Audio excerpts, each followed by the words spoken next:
Let's focus on an ongoing process that takes a break tomorrow, then resumes Friday and ends on Saturday. Environment Cabinet Secretary nominee Soipan Tuya says she will use the upcoming COP27 climate change conference to put up a strong case for Kenya in mitigating the negative impacts of climate change in the country. Soipan, who appeared before the appointment committee Tuesday, also says she will relocate those who were evicted from the Mau Forest, if approved for the position.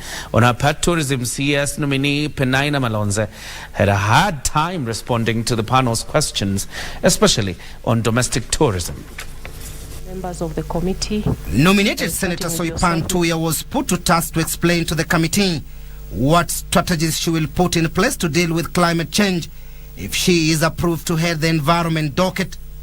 Soipan says our focus is greening Kenya and dealing with the waste management menace. Tuya also faced questions about the Mau controversy. I tell this committee the truth, the whole truth.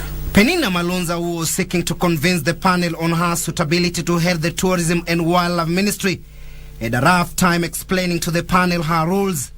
How will we trust you, those of us who come tourism-rich area, that you will actually get tourism to the 10 million number? There's been policies in this ministry, and he's mentioned quite a number of them. And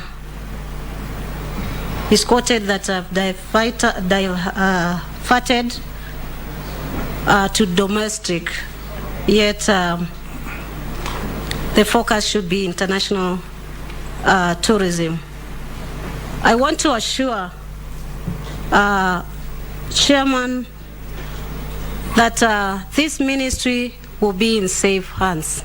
Malonza also found herself on a tight spot as the committee sought to understand how she will deal with the human-wildlife conflict menace. Would you consider, when you get into office, if you are approved, to reschedule those animals on the schedule where compensation follows such attacks? I will relocate because, as you've said, I believe it comprises the largest category of the claims that we used to get. Having been in Kitui, I'm a witness to this, and that's the area I will be relooking at. Zakaria Njeru, the land's nominee, on the other hand, was asked how he will deal with the historical land injustices that has become a thorn in the flesh in the country. The hiccups which have been there, Mr. Chairman, I promise once I'm there, I'll do system audit, see where we are not right. And once that is done, Mr. Chairman, it will be the easiest way to do things, especially in the lands registry. So mine is to say that the process has begun.